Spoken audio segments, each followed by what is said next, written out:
Olá, boa noite, meus irmãos. Eu sou o pastor Fred, da IBL Carandaí, Minas Gerais. E nesta noite eu quero, mais uma vez, com a oportunidade dada pelo nosso Deus, me juntar a você, adentrar ao seu lar, para juntos ouvirmos a voz do Senhor falando conosco. Eu quero, desde já, agradecer todo este período, esse tempo, onde nós estivemos juntos, onde você que tem me acompanhado, tem me apoiado. Quero agradecer a Deus pela sua vida e quero também deixar um aviso já para a nossa igreja, que nós estamos pretendendo retornar o mais rápido possível agora. Estamos nos últimos arremates para que, de uma forma responsável, dentro daquilo que o nosso município espera, nós começarmos a ter os nossos cultos presenciais, tá bom? Então não fique impaciente, já já nós estaremos nos reunindo pessoalmente para adorar o nosso Deus, tá ok? E nesta noite eu quero falar de um tema muito importante. Eu quero falar de vitória. Como sermos vitoriosos, como termos vidas vitoriosas, como termos a nossa casa, como a nossa casa ser uma casa vitoriosa e como a igreja ser uma igreja vitoriosa. Muito se fala de vitória nos nossos dias, muito se fala de vitória dentro das igrejas, mas às vezes, irmãos, nós não sabemos como de fato ter uma vida vitoriosa. Às vezes nós ouvimos muitas mensagens, mas essas mensagens não são tão fácil de aplicar assim. E nesta noite eu quero falar de algo muito simples, algo muito bem explicado, muito simples, mas muito objetivo na palavra do Senhor. Eu quero convidar você a abrir a sua Bíblia na segunda carta de Crônicas, no segundo livro de Crônicas, Segunda Crônicas, vamos abrir no capítulo 7. Segunda Crônicas, capítulo 7, aqui onde Deus ele está buscando um conserto, uma reforma, buscando fazer algo diferente na sua nação. Nação essa que estava vivendo neste momento até aqui como derrotada, uma nação apática, uma nação triste, uma nação distante do Deus deles. E nós podemos aprender, nós podemos ver o que aconteceu na vida deles e ver o que Deus queria para eles e qual era o plano do Senhor, como eles sairiam daquela situação que eles estavam vitoriosos, como eles sairiam daquela situação e passariam a ter a viver, a presenciar um renovo de Deus, um avivamento que tanto nós buscamos para a nossa vida pessoal, nós buscamos para o nosso lar e buscamos também para a igreja do Senhor. Então, segunda Crônicas, segundo a tradição, não sabemos o certo quem seria o autor de Crônicas, mas segundo também a tradição judaica, seria Esdras, o autor deste livro. E enquanto você está aí abrindo 2 Crônicas, capítulo 7, a gente vai começar do versículo 11, eu só quero trazer algumas considerações, lembrando que 1 Reis e 2 Reis são do mesmo período, de 1 e 2 Crônicas. A diferença é que 1 Reis está tratando a respeito do reino dividido, o reino de Israel dividido, enquanto 2 Crônicas vai trazer para nós algo específico, o destino de Judá, tá ok? 2 Crônicas é um livro fantástico, um livro que traz como tema adoração verdadeira, avivamento e reforma. Lembrando também que uma das grandes promessas do Senhor em 2 Crônicas seria a redenção desta nação. Tá ok? 2 Crônicas, capítulo 7, versículo 11, vamos ler? Assim, Salomão acabou a casa do Senhor e a casa do rei. Tudo quanto Salomão intentou fazer na casa do Senhor e na sua casa, prosperamente o efetuou. De noite, apareceu o Senhor a Salomão e lhe disse: ouvi a tua oração e escolhi para mim este lugar para a casa de sacrifício. Se eu cerrar os céus de modo que não haja chuva, ou se ordenar aos gafanhotos que consumam a terra, ou se enviar a peste entre o meu povo, se o meu povo, que se chama pelo meu nome, se humilhar e orar e me buscar, e se converter dos seus maus caminhos, então eu ouvirei dos céus, perdoarei os seus pecados e sararei a sua terra. Estarão abertos os meus olhos e atentos meus ouvidos à oração que se fizer neste lugar. Porque escolhi e santifiquei esta casa, para que nela esteja o meu nome perpetuamente. Nela estarão fixos os meus olhos e o meu coração todos os dias. Quanto a ti, se andares diante de mim, como andou Davi teu pai, e fizeres segundo tudo quanto te ordenei, e guardares os meus estatutos e os meus juízos, também confirmarei o trono do teu reino, segundo a aliança que fiz com Davi teu pai, dizendo: não te faltará sucessor que domine em Israel. Porém, se vos desviardes e deixardes os meus estatutos e os meus mandamentos que vos prescrevi, e fordes e servirdes a outros deuses e os adorares, então vos arrancarei da minha terra que vos dei, e esta casa que santifiquei ao meu nome lançarei longe da minha presença, e a tornarei em provérbio e motejo entre todos os povos. Desta casa agora tão exaltada, todo aquele que por ela passar, passará e dirá: por que procedeu o Senhor assim para com esta terra e esta casa? Responder-se-lhe-á: porque deixaram o Senhor, o Deus de seus pais, que os tirou da terra do Egito, e se apegaram a outros deuses, e os adoraram e os serviram. Por isso trouxe sobre eles todo este mal. Vamos orar? Senhor Deus, nós queremos, com toda humildade, suplicar o Senhor sobre as nossas vidas. Queremos, Senhor, que o Senhor, com a tua mão estendida, venha, Senhor, trabalhar em nossas vidas, trabalhar nos nossos lares, trabalhar na igreja do Senhor.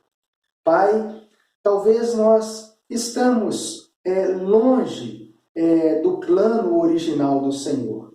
Estamos achando que estamos numa situação boa, mas no fim das contas pode bem ser, Senhor, que nós estamos passando por dias, por momentos tão delicados, tão ruins quanto a tua nação, Senhor, estava passando nos dias de Salomão. Mas nós pedimos a ti, Deus, assim como Salomão orou ao Senhor e o Senhor ouviu a sua oração, nós oramos ao Senhor, pedindo o teu perdão, pedindo a tua misericórdia e pedindo também que a graça abundante do Senhor venha sobre todos nós. Recaia sobre nós, Senhor, a obra que Cristo fez lá no Calvário e nos dá, Senhor, condições de compreendermos o plano que o Senhor teve e ainda tem para a tua igreja, para os teus filhos e para as nossas famílias. Essa é a oração que nós fazemos. Em nome de Jesus, nós entregamos a mensagem ao teu Espírito. Amém. Amém, meus irmãos. Então, 2 Crônicas, como nós falamos, iniciamos aqui falando, nós podemos ver que Salomão tinha já edificado o templo. O templo já tinha sido construído, já tinha sido dedicado ao Senhor. Salomão tinha orado e Deus, ele quer agora se fazer presente neste templo, ele quer se fazer presente nesta nação, ele quer se fazer presente entre Judá. Só tem um porém: o povo de Deus, eles estavam passando por momentos difíceis devido ao exílio. E aqui nós vamos ver que para que Deus pudesse renovar, para que Deus pudesse avivar, para que Deus pudesse pegar esses exilados que estavam talvez tristes, chateados, abatidos, e pudesse colocar eles em destaque, em honra, pudesse estar dando agora para eles vitória. Deus, ele traz algumas condições no nosso texto. E é muito simples. Quando a gente pega no versículo 14, né, o texto aqui ele corresponde a praticamente o livro inteiro. O versículo ele fala muito daquilo que você vai ouvir Deus falando, Deus pedindo para esta nação em todo o tempo fazer, que era para esse povo buscar ao Senhor. Mas ele diz assim, se o meu povo... Então, assim, versículo 11, Salomão acabou a casa do Senhor e a casa do rei. E tudo quanto Salomão intentou fazer na casa do Senhor e na sua casa, prosperamente o efetuou. De noite apareceu o Senhor a Salomão e lhe disse, ouvi a tua oração e escolhi para mim este lugar para a casa de sacrifício. Aí, no versículo 13, o Senhor diz, se eu cerrar os céus de modo que não haja chuva, se ordenar os gafanhotos que consumam a terra, ou enviar a peste entre o meu povo, em outras palavras, não vai haver significado nenhum para esta nação, uma vez que eles têm um templo, eles têm a casa do Senhor, a casa está edificada, eles têm o palácio, o edifício ali, mas como será, como procederá a vida deles? E aí Deus diz o seguinte, se o meu povo, que se chama pelo meu nome, a primeira condição que Deus traz para nós é se humilhar. Deus, ele quer que o povo busque ele, assim como Deus hoje quer que nós o busquemos.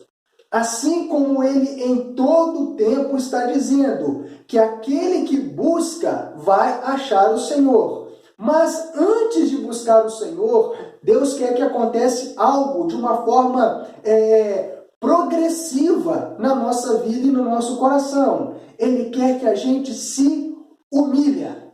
E se o meu povo se humilhar, tornar-se humilde, reconhecer a sua fraqueza, reconhecer a sua deslealdade, reconhecer a sua infidelidade e voltar a ter modéstia. Deus, ele espera de mim e de você, da minha casa e da sua casa, da igreja do Senhor até nos nossos dias, que nós possamos nos humilhar. E se humilhar aqui é que nós possamos nos submeter à vontade de Deus, ao senhorio de Deus, reconhecendo que Deus, ele é soberano, Deus, ele é o Senhor, Deus, ele é o Rei. E o mais engraçado no texto é que Deus está dizendo, olha, eu reconheço este povo exilado como sendo o meu povo. Esta mensagem, Salomão, é para aqueles que estão sofrendo no exílio, é para todo o Judá.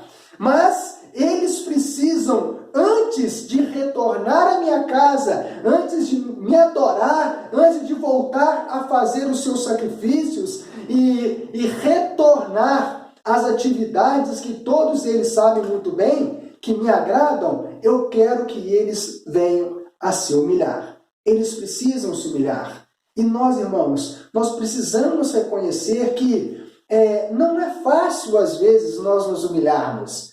Quando nós estamos errados e nós somos chamados a atenção, às vezes nós ainda assim permanecemos imóveis, nós permanecemos na nossa posição e nós não gostamos de dar o braço a torcer. Mas Deus, ele conhece os nossos corações, ele conhece a nossa vida. E o que ele espera de nós nos nossos dias é que nós sejamos mais humildes, é que nós reconheçamos que Deus, a sua palavra, é autoridade no nosso meio. Nós não estamos aqui para disputar quem é melhor ou quem é pior, quem é mais ou quem é menos. Pelo contrário, diante dos olhos de Deus nós somos todos iguais.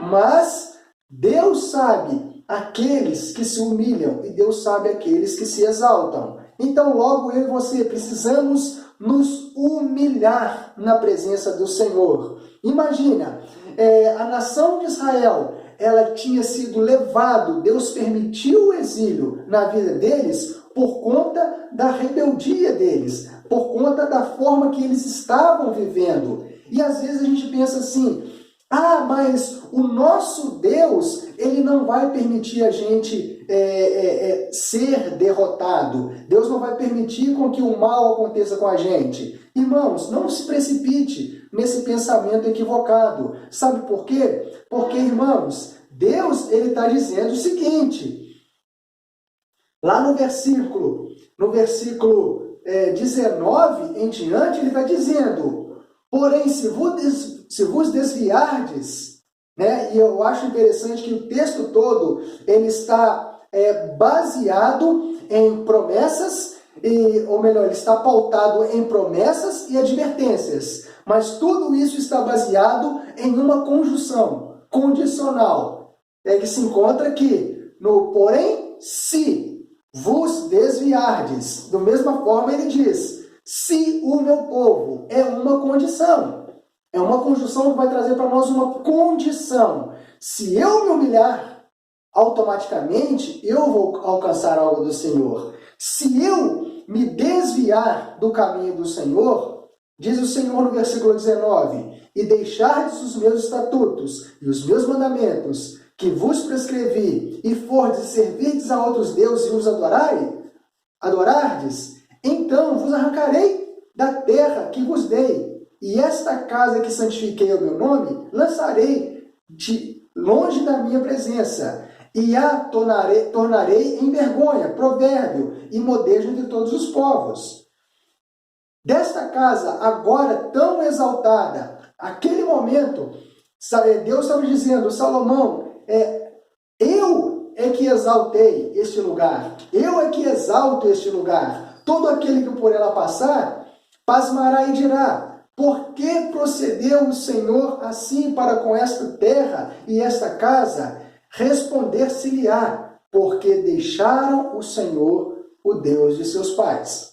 E aí o Senhor disse, lá no finalzinho, por isso trouxe sobre eles todo este mal. Meus irmãos, Deus, ele só pune o seu povo, ele só pune os seus filhos porque ele nos ama, porque ele também é justo. E eu e você, se nós não nos humilharmos na presença do Senhor, nós vamos ser envergonhados. Aquele que se humilhar será exaltado, mas aquele que se exalta será envergonhado. E eu pergunto para você, você tem se submetido à vontade de Deus? Como cristão, você tem aprendido a se submeter à vontade de Deus? Porque quando nós falamos de vitória, eu penso da seguinte forma, nós queremos ser vitoriosos no jogo de porrinha, nós queremos sair vitoriosos no campeonato colegial, nós queremos ser vitoriosos numa competição entre as igrejas, nós queremos sair vitoriosos num jogo entre a família, nós queremos ter uma vida vitoriosa, nós queremos ter um relacionamento vitorioso, nós queremos ter uma vida material bem-sucedida, vitoriosa, mas às vezes nós, na vida espiritual, parece que nós não queremos ser vitoriosos. E quantos de nós, irmãos, nós vemos hoje com vidas cabisbaixas, parecendo que estão exilados em nossos dias? Não estou falando da pandemia de coronavírus, mas parece que as pessoas não estão na presença de Deus. Parece que as pessoas não têm vidas vitoriosas diante do Senhor. Parece que nós não temos o gozo que Cristo tinha e a comunhão que Cristo tinha com o Pai. E aí eu digo para você, quer ser honrado, quer ser exaltado, faça como Cristo. Lá em Filipenses, Cristo é o nosso exemplo maior de tudo aquilo que nós queremos fazer.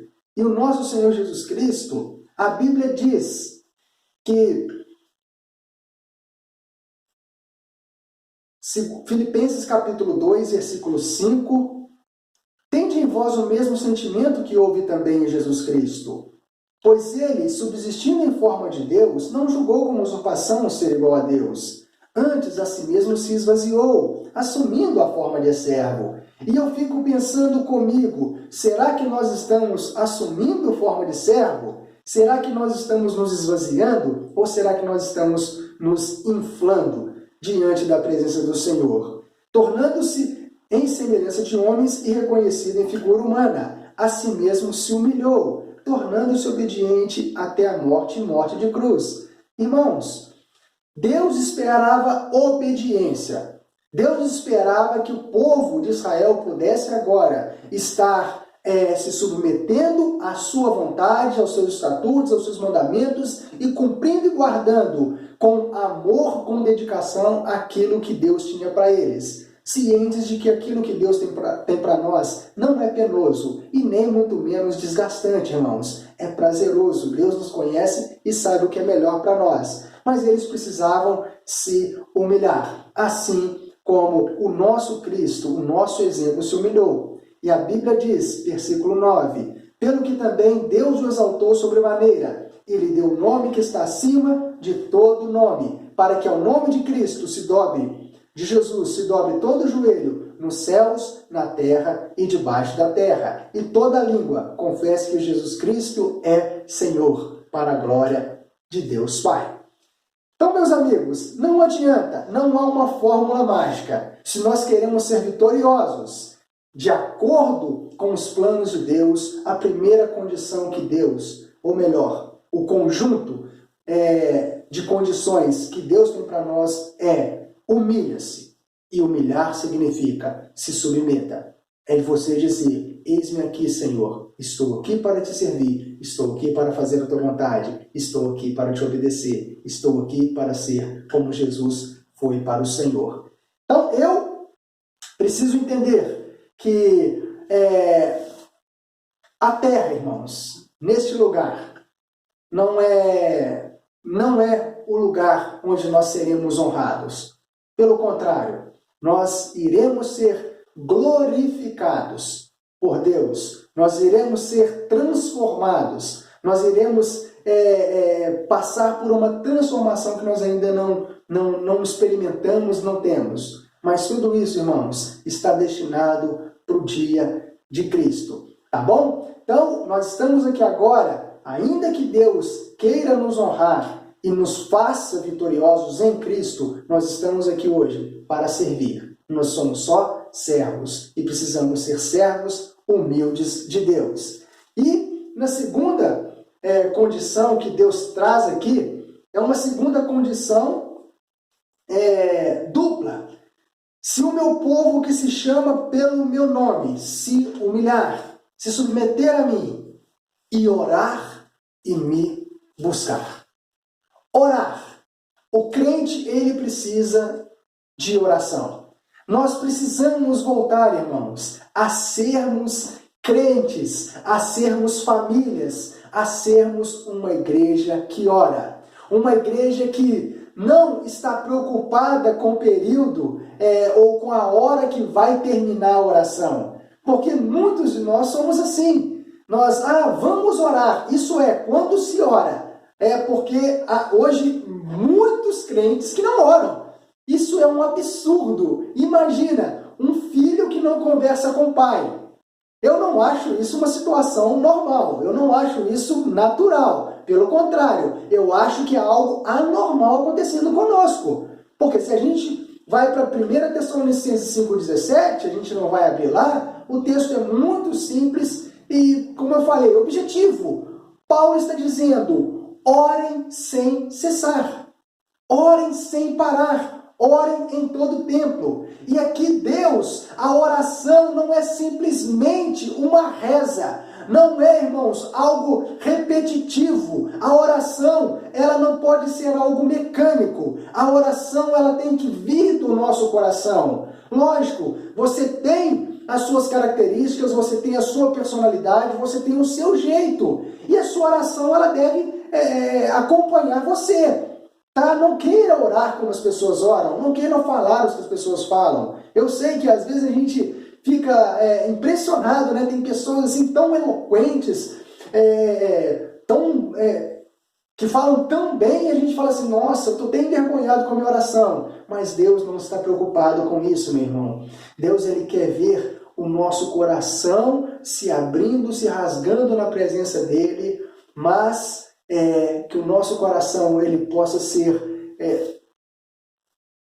reproduzido, ou que nossos lábios possam reproduzir aquilo que o nosso coração está dizendo, e chegarmos diante do Senhor e falarmos com Ele. E aqui Deus, Ele quer que o povo se humilhe, mas Ele quer ver este povo orando a Deus, esse povo buscando ao Senhor por meio da oração. Esse povo chegando na presença do Senhor, aquele clamor agonizante, como se você estivesse num lugar perdendo a sua vida e você estivesse ali pedindo para Deus algo por você.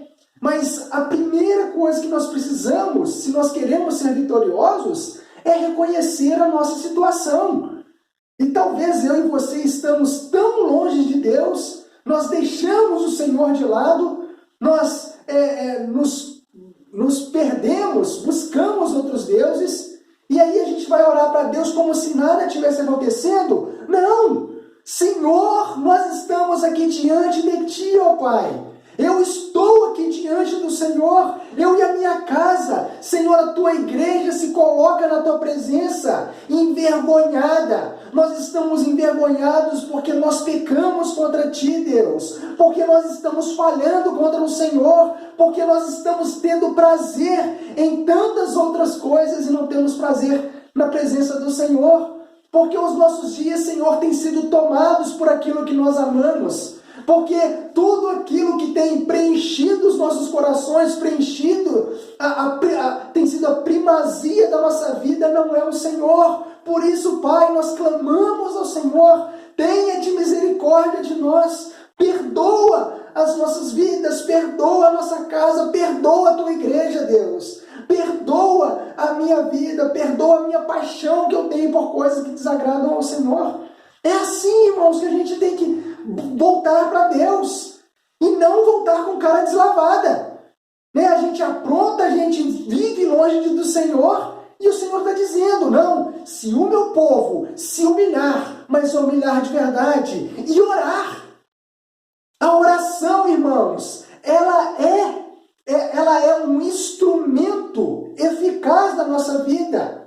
Se a gente abrir a nossa Bíblia, vamos abrir nossas Bíblias lá em Tiago, lá no finalzinho da Bíblia, Tiago, capítulo 5, está dizendo assim, olha só, versículo 15, a oração da fé salvará o enfermo, e o Senhor o levantará. Versículo 16. Confessai, pois, os vossos pecados uns aos outros, e orai uns pelos outros para seres curados. Muito pode, por sua eficácia, a súplica do justo.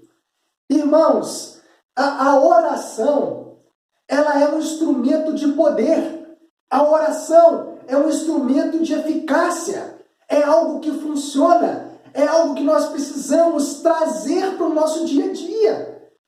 Quantos de nós passamos o dia inteiro, passamos dias, semanas, sem sequer trocar uma palavra com Deus? E aí, irmãos, parece, quando a gente vê que a nossa vida está meio que distante, que esse Deus que nós servimos, ele está muito longe de nós, por quê? É porque eu e você, nós não tratamos Deus como nosso Pai. Porque o nosso Senhor Jesus Cristo, Ele está dizendo o seguinte, que lá em Mateus, quando ele vai ensinar para nós a oração, Ele ensina algo muito maior do que a oração.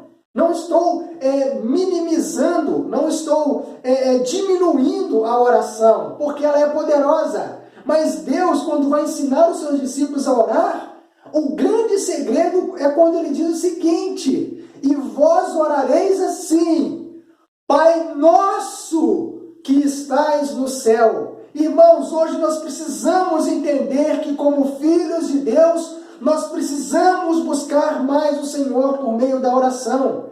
Uma igreja que ela não ora, ela não vai para frente, ela não vai ver a mão de Deus atuando. Uma família que não ora, que não para, que não tira tempo para orar, não vai ver a eficácia do Senhor nas suas vidas. Um crente, um filho de Deus que não ora, é vergonhoso, é deprimente. E acima de tudo, irmãos, é muito triste, porque ele não conversa com seu Pai Celestial.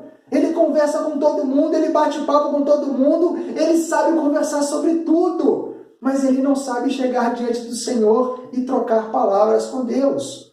Então eu quero dizer para você, além de se humilhar e se submeter à vontade do Senhor, aos seus mandamentos, aos seus estatutos, à sua palavra, aquilo que está escrito, nós precisamos orar, mas orar de verdade. Precisamos, irmãos, voltar a trazer a oração para dentro das nossas vidas. A oração, ela não pode só fazer parte do nosso cotidiano, ela tem que ser um instrumento primordial no nosso cotidiano, na nossa vida. Amém, meus irmãos?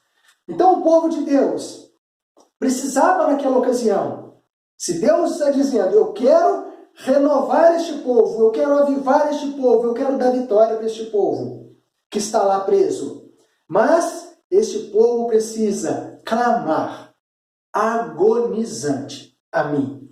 Esse povo precisa clamar a mim, confiante de que eu irei agir por meio deles, por meio da sua oração.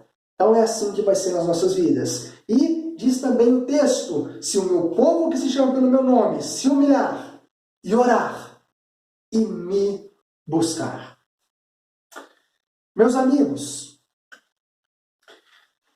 como eu falei, o texto, ou melhor, o livro de 2 Crônicas, a ênfase deste livro é Deus dizendo, se me buscarem. Se fulano me buscar, se tal rei me buscar como buscou o seu pai, se esse povo me buscar, se você me buscar, Salomão, se todos me buscarem, eu farei algo extraordinário na vida deste povo. Mas o buscar a Deus, irmãos, não é esse buscar que nós estamos acostumados hoje até mesmo dentro da igreja, né? Porque eu ouço algumas expressões que a gente criou, fala assim, o cristão ele criou e trouxe para dentro da igreja, que são expressões muito complexas e às vezes expressões vazias. E aí você vê muitas pessoas dizendo, olha, eu vou buscar a Deus hoje no culto, eu vou buscar hoje no culto pelo meu filho, eu vou buscar a minha vitória hoje no culto. Mas às vezes nós estamos tão focados naquilo que a liturgia, a programação da igreja vai nos dar, que nós não estamos buscando a face de Deus. Nós estamos buscando objetos, coisas, situações dentro da igreja, achando que nós vamos encontrar Deus desta forma. Não, irmãos, buscar a Deus aqui é buscar a face de Deus. E nosso Senhor Jesus Cristo ele nos ensina de uma forma muito clara, que para buscar a Deus, nós não precisamos ir na igreja. Nós não precisamos ir ao templo de Salomão. Nós não precisamos ir no edifício. Nós precisamos, sim, ter fé. É reconhecer que Deus se faz presente onde Ele é chamado.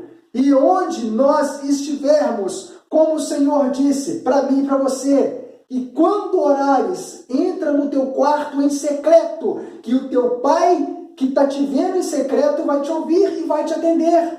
E aí, a gente precisa hoje parar de criar, irmãos, modismo evangélico, coisas insignificantes dentro da igreja. Não estou dizendo que nós não devemos ir à igreja, porque nós precisamos ir à igreja, devemos ir à igreja para congregar, para adorar a Deus, para estarmos juntos dos irmãos, para cultuar o Senhor dos Senhores. Mas nós não precisamos da igreja ou estar na igreja para buscar a face de Deus. Nós não precisamos de pessoas para buscar a face de Deus. Nós somos filhos, irmãos, e como filhos de Deus, mesmo que estávamos longe do Senhor, mesmo que estávamos exilados por Deus, nós podemos hoje nos humilhar, nos submeter à vontade de Deus, orar o Senhor como talvez nós nunca oramos, e dizer: Senhor, nós estamos aqui. Senhor, eu estou aqui. Senhor, a tua igreja se encontra aqui, buscando a tua face. Senhor, revele para nós os mistérios do Senhor. Se faça presente no nosso meio. Irmãos, quantos de nós nos acostumamos com essa religiosidade medíocre? Eu tenho acompanhado um pastor irmão, pastor Jean, e gostei muito de um estudo que ele deu na escola dominical, lá de Jaboticabal, a respeito da mediocridade da igreja. Como que nós estamos, ele usa o termo sobrevivendo. Estamos tão acostumados com essa pandemia que a igreja, o cristão, ele está sobrevivendo no meio da pandemia. Mas nós cristãos, nós deveríamos estar vivendo. E o cerne do viver, irmãos, se nós aplicarmos a palavra de Deus, Jesus Cristo diz: eu sou o caminho, a verdade e a vida. É termos a vida de Cristo em nós. E essa vida, uma vida com gozo, uma vida diferenciada, uma vida que vai causar espanto nas pessoas ao nosso redor. Mas por que nós não estamos vivendo esta vida, ou tendo a vida de Cristo em nós? Sabe por quê, irmãos? Porque nós não buscamos a face de Deus. Nós deixamos de buscar a face do Senhor. Nós deixamos o Senhor de lado. E às vezes estamos muito presos, muito ligados a tudo ao nosso redor. E eu quero dizer para você, a exaltação do livro é buscar a face de Deus. Não sei se você está tendo hoje uma comunhão com o Senhor. Não sei se hoje você está tendo uma intimidade com o Senhor. Mas eu quero dizer para você, Deus está dizendo: retorne para mim. Me busque e você vai achar. Retorne para mim, porque eu quero me retornar para você. Eu quero me fazer presente na sua vida. Mas você precisa me buscar em primeiro lugar. Você precisa colocar eu nos seus planos. Eu preciso fazer parte da sua vida. Talvez seria esse, ou é esse, o desejo que Deus está tendo para mim e para você. E aí o Senhor, Ele vai encerrar nessas palavras simples, significativas, mas que poderiam causar uma transformação gigantesca naquela nação. Se o meu povo, que se chama pelo meu nome, se humilhar e orar e me buscar, e se converter dos seus maus caminhos. Nós nos humilhamos, precisamos nos humilhar, precisamos voltar a orar, precisamos buscar a face de Deus e dizer: Deus, se faça presente na minha vida. E buscar a Deus, irmãos, não é só através da oração, através da leitura, através do cano, através da palavra sagrada. Aqui você está trazendo Deus para a sua vida, você está se inteirando daquilo que Deus tem para você, para que você venha se converter. Mas se converter de verdade. Não sei se você tem tido anseio pela presença do Senhor, mas eu quero dizer, nós podemos ansiar Deus, nós podemos desejar Deus mais que todas as coisas, mas nós temos que deixar os nossos pecados de lado. nós precisamos deixar de amar aquilo que desagrada a Deus. Quantos de nós, quantas famílias, quantos irmãos, ou até mesmo quantas igrejas deixaram a presença do Senhor, deixaram o Santo dos Santos, deixaram aquilo que há de mais profundo, mais sagrado, mais sublime, que é a própria presença do Senhor, e agora se enredaram em caminhos maus, se enredaram em atividades pecaminosas, em gostos pagãos, em coisas que Deus, Jesus Cristo, nem sequer passou perto. A Bíblia diz, longe de vós toda a aparência de mal. E nós, às vezes, irmãos, estamos nos acostumando com esse mundo mal, com aparência de mal. E aí hoje você vê até dentro da igreja, igrejas com aparência de mal, com ritos, com místicas, com coisas que não têm significado nenhum para Deus. A glória, a Shekinah do Senhor está longe, enquanto nós estamos fazendo coisas infantis, meninice dentro das igrejas do Senhor. Irmãos, a mensagem aqui, ela é muito clara. Deus está dizendo, se o meu povo, ele não está dizendo se o incrédulo não, ele está dizendo se o meu povo voltar a se humilhar, orar de verdade, me buscar, como grandes homens e grandes mulheres buscaram a minha face e se converter dos seus maus caminhos. E às vezes quando eu falo em conversão, o que é converter, irmãos? Converter, a palavra traz para nós o significado de mudar de direção, mudar de atitude, mudar de pensamento, mudar o seu palavreado, mudar as suas vestes, por que não? A gente está muito na era da modinha aqui. Eu não vou, ninguém vai me julgar por conta da roupa que eu estou usando. Mas vai sim. Se um advogado chega para representar você, e ele chega lá no fórum, lógico que não pode, não é nem permitido, mas se ele chega lá de Havaianas, Havaiana, Samoa, Raider, qualquer outra, não estou fazendo propaganda aqui de chinelo, mas se ele chega lá de chinelo de dedo, uma calçona de praia e uma camiseta, você vai falar o quê? Você vai falar, misericórdia, eu não quero esse advogado para me representar. Por quê? Porque a roupa dele está dizendo de fato quem ele é. Nós não somos moldados pela nossa roupa, irmãos, mas nós podemos moldar o nosso guarda-roupa, aquilo que nós somos. Nós podemos, irmãos, converter o nosso guarda-roupa, converter os nossos gostos. Porque eu faço uma pergunta às vezes às pessoas que ela precisa ser analisada. Você se converteu do quê? Porque você fala como incrédulo, suas brincadeiras são como incrédulo, seus gostos são como incrédulo, seus lugares de divertimento são iguais aos dos incrédulos. Você não tem a aparência de Jesus, você não fala como Jesus, você não pensa como Jesus, você nem sequer se submete à autoridade de Jesus. E você se converteu do quê? De quê? Irmãos, a igreja do Senhor precisa de crentes de verdades. E eu oro, clamo ao Senhor que nós possamos, primeiramente, se nós queremos ver um avivamento, eu digo isso dentro da igreja, que o avivamento precisa começar de mim. Se eu quero que haja um avivamento na minha igreja, esse avivamento precisa começar por mim e pela minha família, por mim e por minha casa. Assim como diz Josué, eu e minha casa está decidido, serviremos ao Senhor. Se eu quero um avivamento dentro da minha cidade, eu preciso eu estar avivado, a minha casa estar avivada, e eu preciso ser um membro avivado da minha igreja se eu quero uma igreja avivada. E se a nossa igreja é uma igreja avivada, aí sim nós veremos também, com a graça de Deus, as promessas que Ele tem dado à sua igreja e derramado elas sobre hoje.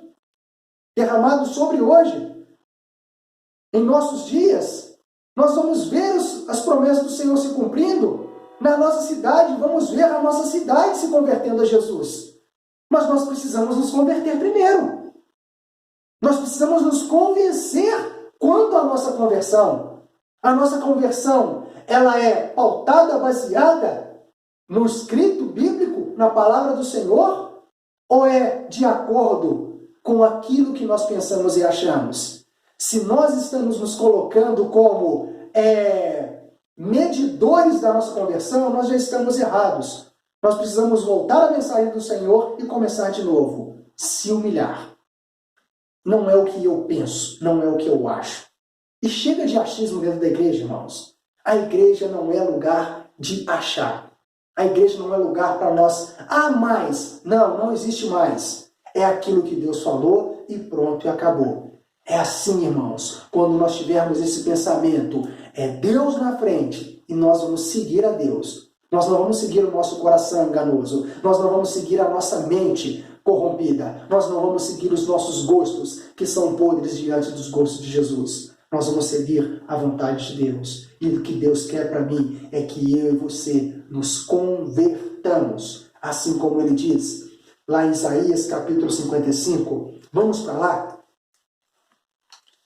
E aí, o Senhor, ele tem uma mensagem, se o meu povo, mas eu acho interessante quando ele diz no versículo 17, para Salomão, quanto a ti, Salomão, rei, líder da nação, se andares diante de mim, como andou Davi teu pai, e fizeres segundo tudo quanto ele te ordenou, e guardares os meus estatutos e os meus juízos, também confirmarei o teu trono, o trono do teu reino, segundo a aliança que fiz com Davi, teu pai. Então, meus irmãos, a condição de Deus, ela não é só para a classe baixa. Ela não é só para aquele que está no banco. Ela não é só para aquele que está exilado. Salomão tinha edificado a casa. Salomão estava tendo uma comunhão com Deus. Salomão tinha edificado a casa do Senhor, consagrado aquele lugar. Mas Deus está dizendo, se o meu povo se humilhar, orar, me buscar e se converter, e quanto a ti, se fizeres também, conforme fez Davi, você será abençoado. Mas se fizeres conforme outros deuses e fizer aquilo que é errado, você também sofrerá as consequências daquilo que eu tenho para ti. E meus irmãos, Isaías 55, já estamos chegando no final da nossa mensagem. Espero que você tenha compreendido, esteja compreendendo a urgência, a necessidade de nós voltarmos para a presença do Senhor. Queremos ser vitoriosos? Queremos. Queremos ter vidas vitoriosas? Queremos. Queremos ter igrejas erguidas, vitoriosas, renovadas? Queremos. Mas nós precisamos ouvir o Senhor. Isaías, capítulo 55, versículo 6, diz assim: buscai o Senhor enquanto se pode achar. Invocai-o. O termo invocar aqui, irmãos, ele é maravilhoso. Invocar aqui significa você, é como se estivesse conjurando. Invoque a Deus, invoque o Cristo, invoque o Senhor, e Ele se fará presente. Invocai-o enquanto está perto. Deixe o perverso o seu caminho, o iníquo os seus pensamentos, e converta-se ao Senhor, que vai se compadecer de você. Porque Deus, Ele é maravilhoso, Ele é misericordioso e Ele é rico em perdoar. Parafraseando o texto aqui. Largue tudo aquilo que desagrada a Deus. E que nós sejamos, irmãos, crentes como os crentes de Tessalônica. 1 Tessalonicenses, capítulo 1. 1 Tessalonicenses, capítulo 1. Quando eu pergunto, você se converteu do quê? Porque aquele que se converte de verdade, ele faz a diferença. A vida dele vai fazer a diferença. Dentro da sua casa, primeiramente na sua casa, na escola, no trabalho, na sociedade. Dentro da igreja, a vida dele na sociedade vai ser totalmente diferente daquilo que nós vemos com tristeza hoje. na vida da maioria de nós cristãos. Olha só o que é uma conversão genuína. 1 Tessalonicenses capítulo 1, versículo 6, diz assim: com efeito vos tornastes imitadores nossos do Senhor. Irmãos, aqueles crentes, eles eram imitadores, tanto dos apóstolos quanto de Cristo. Tendo recebido a palavra, posto que em meio a muitas tribulações, eles poderiam ser igual à nossa geração, uma geração que inventa desculpa para não servir ao Senhor com integridade. Eles sofriam tribulações, mas a Bíblia diz, tendo recebido a palavra, posto que em meio a muitas tribulações, com alegria do Espírito Santo, de sorte que vos tornastes o quê? Modelos para todos os crentes da Macedônia e na Acaia. Porque de vós repercutiu a palavra do Senhor, não só na Macedônia e Acaia, mas também por toda parte se divulgou a vossa fé para com Deus, a tal ponto de não termos necessidade de acrescentar coisa alguma. Imagine, irmãos, a nossa vida sendo uma vida de acordo com o Evangelho, ela vai se resumir a isso aqui. Crentes que imitam a Cristo, crentes que imitam os bons exemplos no nosso meio, crentes que são modelos para outros crentes e crentes que quando você olha para eles, não tem necessidade de você acrescentar alguma coisa. Você não tem do que chamar a atenção, você não tem o que ensinar, porque a vida deles está sendo o ensino da própria palavra de Deus. Que nós possamos ser esses crentes, irmãos. Mas a condição está lá em 2 Crônicas, capítulo 7, versículo 14. Deus diz a mesma mensagem para os nossos dias. Se nós, o seu povo, se humilhar, orar, buscar e converter dos maus caminhos, então Deus irá sarar a nossa terra, abençoar a nossa casa, avivar, Ele vai trazer uma nova adoração, Ele vai trazer um avivamento, irmãos, para todos nós nos nossos dias. É disso que a igreja está precisando, irmãos. A igreja está precisando ser uma igreja de crentes vitoriosos, uma igreja de verdadeiros adoradores, uma igreja avivada, uma igreja reformada, renovada pelo Espírito Santo de Deus. Que eu e você possamos aplicar isso que nós ouvimos às nossas vidas, à nossa família e também à nossa casa. Esta é a condição, irmãos, para que a sua vida seja uma vida abençoada, para que a sua vida seja uma vida vitoriosa, para que a nossa igreja seja uma igreja fortalecida, para que a nossa igreja seja uma igreja avivada. Se é o segredo, se ouvirmos a Deus, se fizermos a sua vontade, aí então nós seremos vitoriosos. Amém? Que Deus te abençoe, que Deus fale e continue a falando ao seu coração. Eu quero orar por você e pela nossa igreja. Pai, em nome de Jesus, Senhor, eis uma mensagem